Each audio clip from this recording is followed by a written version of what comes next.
로마서 8장 1절에서 11절 말씀입니다.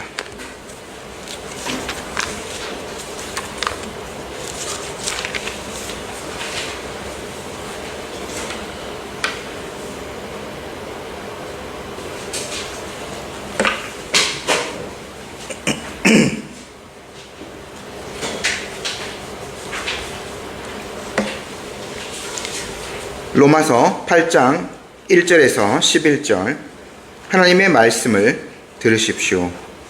그러므로 이제 그리스도 예수 안에 있는 자에게는 결코 정죄함이 없나니 이는 그리스도 예수 안에 있는 생명의 성령의 법이 죄와 사망의 법에서 너를 해방하였습니다. 율법이 육신으로 말미암아 연약하여 할 수 없는 그것을 하나님은 하시나니 곧 죄로 말미암아 자기 아들을 죄 있는 육신의 모양으로 보내어 육신의 죄를 정하사 육신을 따르지 않고 그 영을 따라 행하는 우리에게 율법의 요구가 이루어지게 하려 하심이니라. 육신을 따르는 자는 육신의 일을, 영을 따르는 자는 영의 일을 생각하나니 육신의 생각은 사망이요 영의 생각은 생명과 평안이니라. 육신의 생각은 하나님과 원수가 되나니 이는 하나님의 법에 굴복하지 아니할 뿐 아니라 할 수도 없음이라. 육신에 있는 자들은 하나님을 기쁘시게 할 수 없느니라. 만일 너희 속에 하나님의 영이 거하시면 너희가 육신에 있지 아니하고 영에 있나니 누구든지 그리스도의 영이 없으면 그리스도의 사람이 아니라. 또 그리스도께서 너희 안에 계시면 몸은 죄로 말미암아 죽은 것이나 영은 의로 말미암아 살아있는 것이니라. 예수를 죽은 자 가운데서 살리신 이의 영이 너희 안에 거하시면 그리스도 예수를 죽은 자 가운데서 살리신 이가 너희 안에 거하시는 그의 영으로 말미암아 너희 죽을 몸도 살리시리라. 아멘. 성도 여러분, 저희가 지난주에는 이제 로마서 7장의 하반부를 함께 보았습니다. 성도의 그 내면이 가장 치열한 전쟁이 벌어지는 장소라고 할 수 있죠. 예수님을 온전한 구주로 영접한 신자라 할지라도 그 마음 안에는 죄에 잔존하는 세력이 남아있기 마련입니다. 한편으로는 거듭난 심령으로 인해서 하나님의 법을 즐거워하는 마음을 품게 되고 그 은혜가 시작되었지만 남아있는 잔존하는 죄의 세력은 항상 그를 과거 상태로 끌고 가려고 하죠. 그래서 이 두 마음이 서로 치열하게 부딪히는 장소가 바로 신자의 내면입니다. 마음으로는 하나님의 법을 원하나 연약한 육신으로 인해서 여전히 죄 안으로 쓰러지는 자신을 발견할 수밖에 없는 거죠. 그럴 때에 우리 자신도 바울처럼 24절에 고백한 것처럼 오라 나는 공고한 사람이도다 라고 탄식할 수밖에 없습니다. 그리스도인의 삶이 여기에서 만약에 그친다면, 승리를 하지 못하고 늘 죄와 전쟁을 하거나 늘 패배하는 경험만을 겪게 된다면 그 또한 얼마나 비참한 삶이겠습니까? 하지만 바울은 그 절망의 끝에서 누구로 말미암아 감사를 한다고요? 우리 주 예수 그리스도로 말미암아 하나님께 감사를 드린다는 승리의 고백을 쏟아냅니다. 7장에 그 바울의 죄를 결코 자신의 힘으로는 정복할 수 없는 그 연약함 때문에 탄식하는 그것은 좌절로 끝맺지 않습니다. 오히려 승리를 향한 도약의 발판이 되는 거죠. 그래서 이 로마서 8장 전체가 그 믿음의 승리가 어떻게 우리의 현실이 될 수 있는지를 잘 드러내주죠. 어떻게 보면 성경에서 가장 찬란한 장 중에 하나라고도 할 수 있겠습니다. 바울은 이제 우리를 절망에서 영원한 승리로 인도하시는 하나님의 구원의 역사, 곧 성령 안에서 완성되는 구원의 영광을 찬란하게 선포합니다. 8장에서요, 먼저 그리스도인의 그 위대한 신분을 다시 한 번 더 확인시켜 주거든요. 1절 저희 함께 한번 읽어 보도록 하겠습니다. 그러므로 이제 그리스도 예수 안에 있는 자에게는 결코 정죄함이 없나니. 정죄 속에서 죽을 것 같던 그 신자의 치열한 영적 전투의 현장. 근데 그것이 끝이 아니라는 거죠. 위대한 반전이 여기서 등장하죠. 결코 그에게는 정죄함이 다시 없을 겁니다. 바울이 이제 그 앞의 내용과 반대되는 내용을 얘기하면서 그러므로라는 그 말을 쓰고 이제라는 단어를 덧붙이죠. 그거는 시간이 흐르면 자동적으로 된다. 어떤 시간의 흐름을 나타내는 단어가 결코 아닙니다. 이 이제라는 선언은 그리스도 예수께서 십자가에서 이루신 속죄, 그것을 바탕으로 하는 선언입니다. 예수님의 죽음과 부활로 인해 옛 시대의 정죄가 끝이 났습니다. 은혜가 다스리는 새 시대가 열려진 거죠. 그 안에 있는 성도에게는 결코 뭐가 없다고요? 정죄가 없습니다. 정죄라는 건 죄를 딱 선언하는 거 아닙니까? 심판인 거죠. 근데 왜 더 이상 죄에 대한 심판이 있을 수 없는가? 그것은 우리가 받아야 될 정죄를 마땅히 예수님께서 담당하셨기 때문입니다. 여러 차례 앞에서 3장 후반부부터 칭의를 설명하면서 이것 자체가 법정적으로 죄가 없다, 무죄라고 선언받는 것이기 때문에 결코 우리의 온전한 내면 자체가 죄가 없는 상태로 완전히 바뀌어진 것, 이거는 전혀 아니라고 말씀을 드렸죠. 우리에게 죄가 전혀 없이 되는 것은 아닙니다. 우리에겐 여전히 죄의 흔적이 남아있죠. 그래서 바울이 7장과 같은 그 고백을 할 수밖에 없었고, 그것을 성도들에게도 써줄 수밖에 없었어요.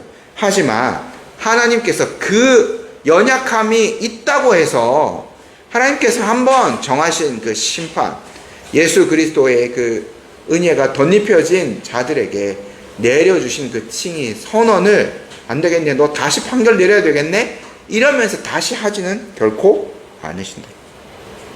신자들에게 내려준 신분, 정죄가 없는 그 신분은 철회되지 않는 영원한 신분 자체입니다. 이런 무죄 선고가 가능한 이유 다시 한번 바울이 설명하죠. 2절 말씀 함께 한번 읽어보겠습니다. 이는 그리스도 예수 안에 있는 생명의 성령의 법이 죄와 사망의 법에서 너를 해방하였습니다. 바울이 두 가지 대조합니다. 생명의 성령의 법과 죄와 사망의 법을 대조합니다. 죄와 사망의 법은 인간을 죄의 노예로 올가매는 권세이죠. 생명의 성령의 법은 이제 믿는 자들에게 새 생명을 주어서 하나님 앞에 담대하게 순종할 수 있게 하는 성령의 권세, 곧 복음 자체라고도 말씀드릴 수 있겠습니다.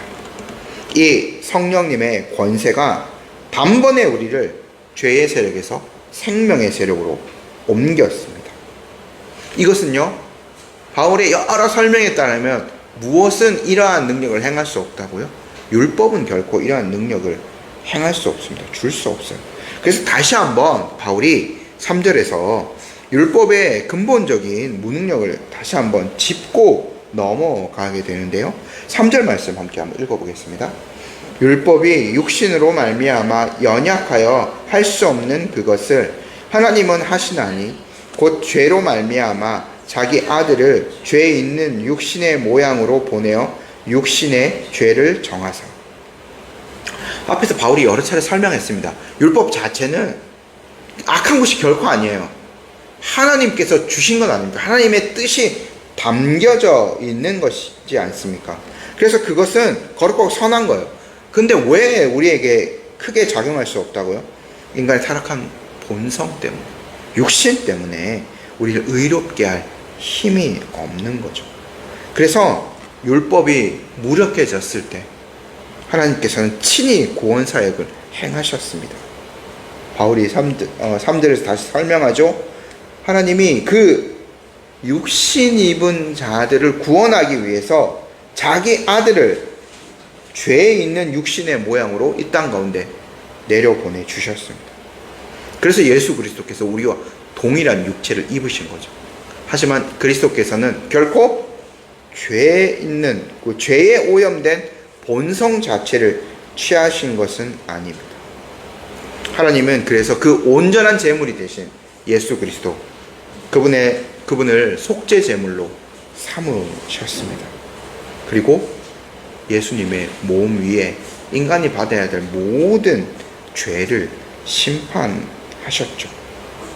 요약하자면 율법은 죄를 선언하고 드러내고 더 죄되게 할 뿐이었지만 하나님은 어떻게 구원을 행하신다고요? 예수님의 육신 안에서 죄의 권세를 사법적으로 처형하고 온전히 파멸하셨습니다. 그 결과 4절과 같은 은혜에 이르게 되죠. 4절 한번 읽어보겠습니다.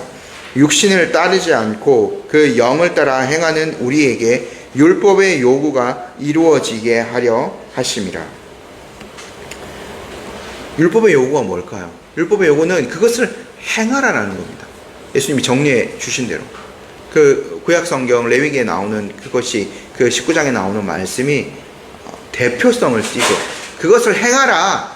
그리하면 살 것이다. 너희가 생명을 얻을 것이다. 근데 인간은 할 수 없어요.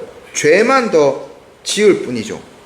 그래서 그리스도께서 속죄의 사역을 담당한 순종하심으로 죽기까지 순종하심으로 그것이 우리를 대표해서 하는 것이기 때문에 우리 안에서 완전히 만족이 되는 거죠. 그 공효를 우리에게 전가시켜 주셨기 때문에 하나님은 그 의를 보시고 우리를 의롭다고 해주신 순간 우리는 그것을 잘 느낄 수는 없겠습니다만 그 순간에 그리스도를 온전히 우리의 구주요 하나님을 영접하는 순간 성령께서 이제 믿는 자들 안에 내주하십니다. 이것을 온전히 경험하는 성도는 죄의 권세에서 해방되고 성령을 따라 율법의 요구를 삶 속에서 실제로 이루어가는 즉 성화의 삶을 살아가게 되는 거죠. 그래서요 예수님을 믿는 자들은 두려워서 하나님이 나를 다시 심판하면 어쩌나 다시 내가 잘 못 살아서 하나님이 그 앞에 내렸던 의롭다라고 선언하신 것 철회해버리시고 다시 나를 죄인으로 선고하시면 어쩌나 이러한 죄책감, 두려움, 노예 근성이라도 할 수 있죠. 그렇게 살아가는 자들이 결코 아닙니다. 그것은 하나님이 선언하신 것은 완전한 거예요. 이 놀라운 자유와 무죄 선고를 받은 자들은 바울이 앞에서 6장에서 설명했던 대로 방종으로 흐르지 않아. 모든 것을 다 그리스도께서 속죄를 담당하셨죠. 우리를 대신해서 의로운 일을 이루어 주셨죠. 그렇게 해서 우리가 영을 따라 살아가게 해 주셨는데 율법 폐기들처럼 방종으로 나아가지 않는 거죠. 도리어 우리 안에 내주하시는 그 성령님의 임재하심을 느끼고 그 은혜에 감사하는 삶을 살아가게 됩니다. 성령께서 말씀을 비추어 주셔서 그 말씀을 잘 해석하고 그 말씀에 따라 살아가는 순종의 삶을 복되게 살아갈 수 있게 되는 거죠. 이전에는 이것을 알지 못했을 때는 억지로 또는 두려움으로 실패할 수밖에 없었던 그 삶을 살아갔다면 이젠 이미 이루어 주신 거예요.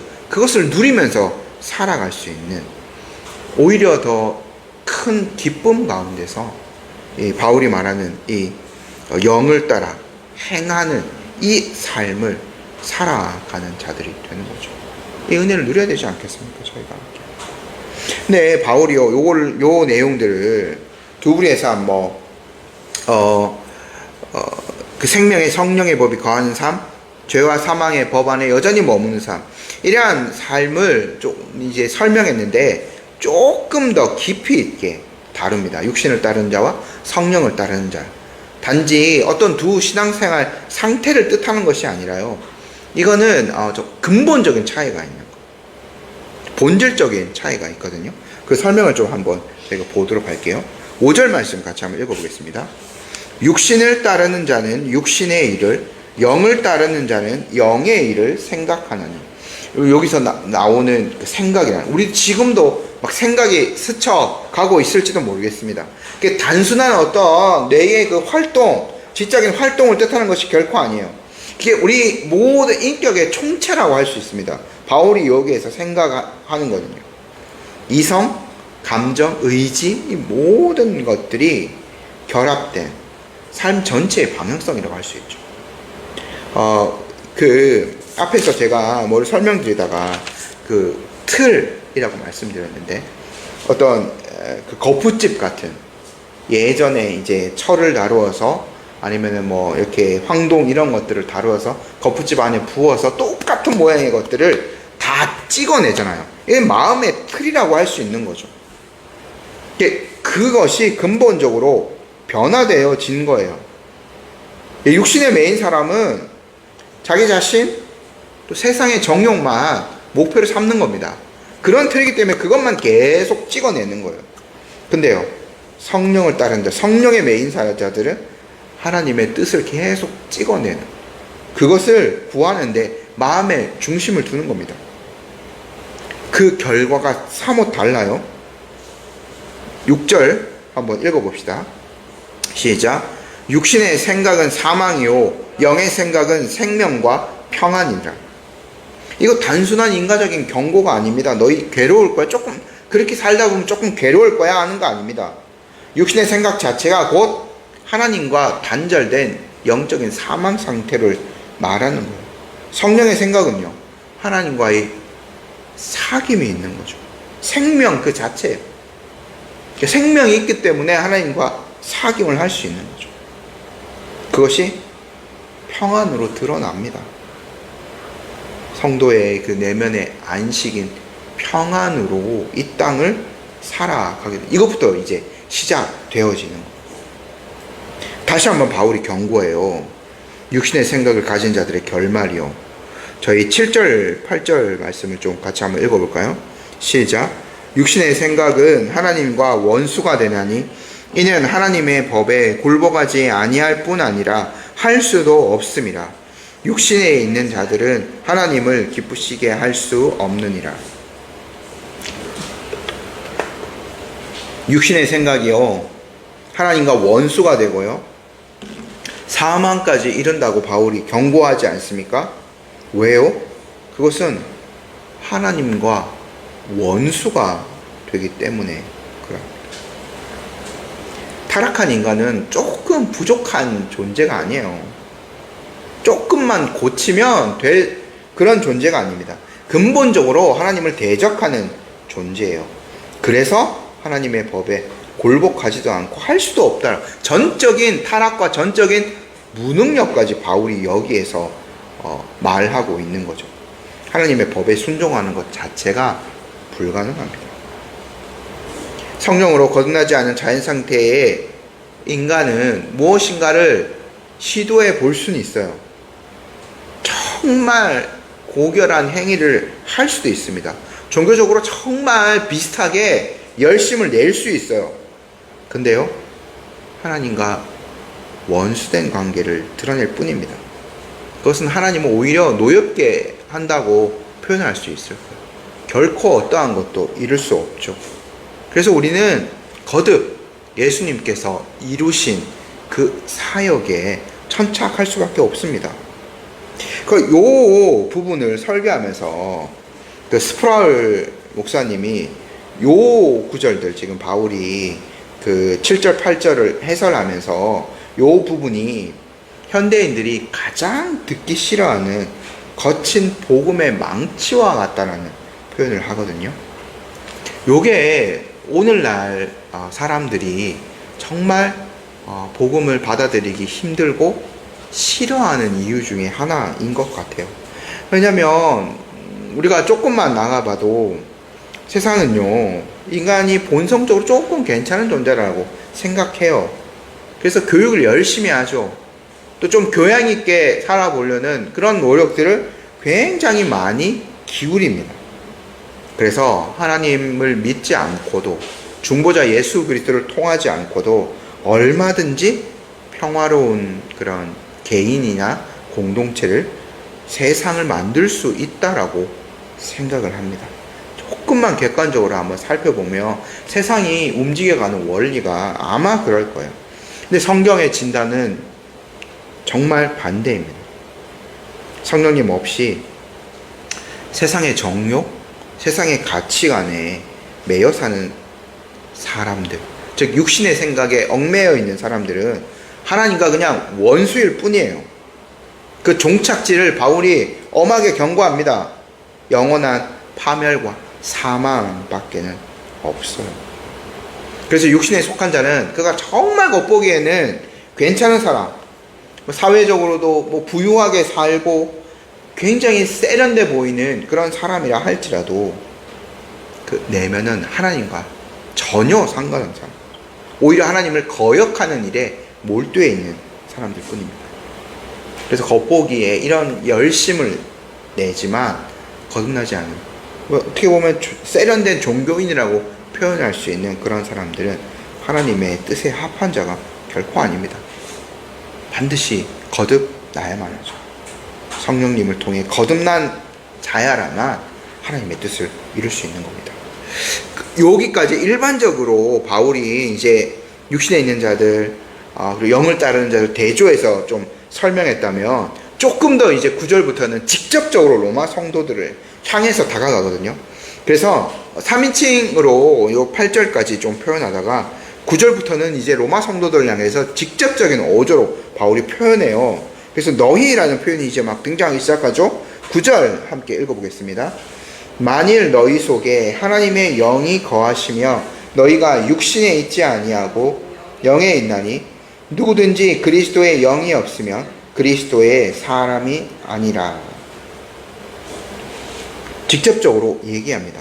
이제 너희가, 너희 속에 하나님의 영이 거하시는가. 정말 참된 성도라면, 하나님의 성령께서 거하시는 자라면 더 이상 죄와 사망의 지발이 있지 않는 거죠. 바울이요, 요 성령님의 내주를 설명하면서 너희 속에 하나님의 영이 거하시면 이라고 하면서 이 말을 덧붙이고 있어요. 누구든지 그리스도의 영이 없으면 그리스도의 사람이 아니다.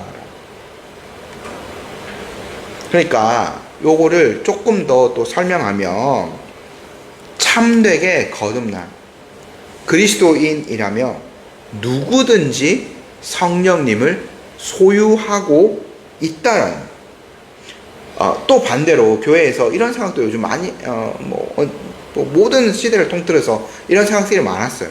굉장히 열심히 있는 사람, 기도를 많이 하고 봉사를 많이 하고 아주 뭔가 특별한 은사가 있는 이러한 사람들만 성령님을 소유하지 않았나라고 생각하는 그런 어떤 오해들이 많았죠.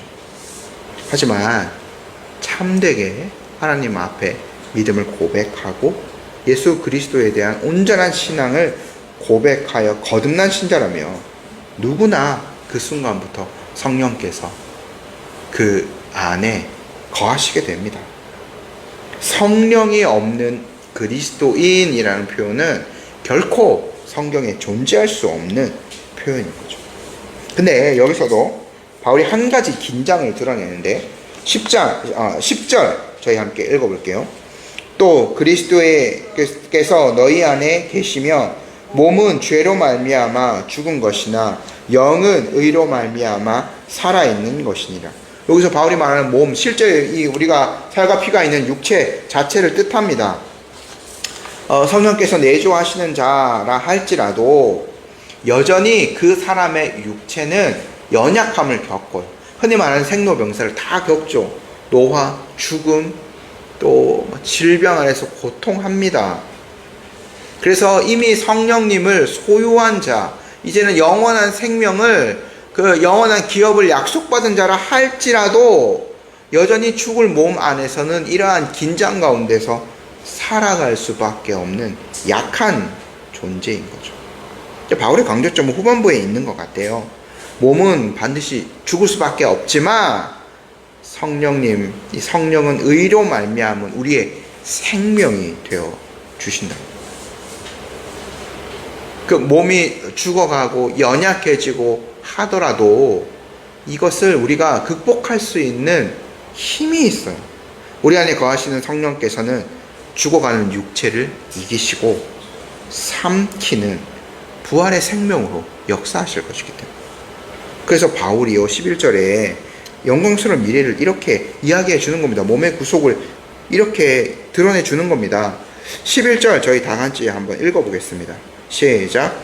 예수를 죽은 자 가운데서 살리신 이의 영이 너희 안에 거하시며 그리스도 예수를 죽은 자 가운데서 살리신 이가 너희 안에 거하시는 그의 영으로 말미암아 너희 죽을 몸도 살리시리라. 성부 하나님께서 그리스도의 예수님의 부활에 직접적으로 그 능력을 행하셨죠.